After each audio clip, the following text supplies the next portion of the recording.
Karachi şäherinde Pakistanyň polisiýasy söwüşçileri ele salmak ugrunda çägirileri dowam etdirýär. Mundan bir gün öň Hezreti Ali adly Taliban hereketiniň ýokary derejeli komandiriniň biri öldürilipdi.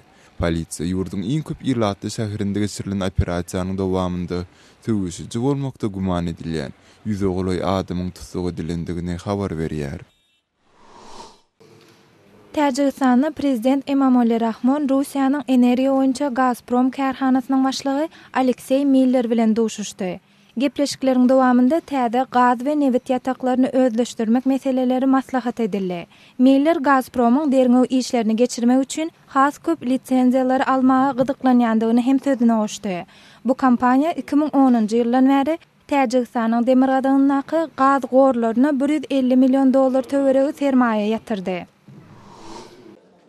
Gürjistanda ýurdun iň uly çağlar keselhanasynda leukemiýadan, ýagny aqanlylykdan ejir çekýänler üçin ýuridik hukuklar açyldy. Bu çağlaryň bejerigi alýan döwri tapaklaryny dowam etdirmäge mümkinçilik berer. Bu proýekt Gürjistanyň Saglyk saklaýyş we bilim ministrlikleri tarapyndan alınıp barilýar.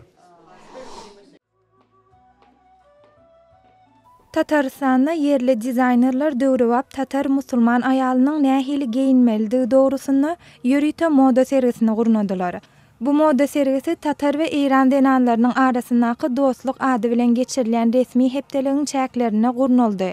Çäre İranyň konsullugynyň yerli medeniýet ministrliginiň we Tataristanyň musulman aýallary jemgyýetiniň howandarlygynda geçdi. Siz Azatlyk radiosynyň täzelikleri bilen tanış boldunuz.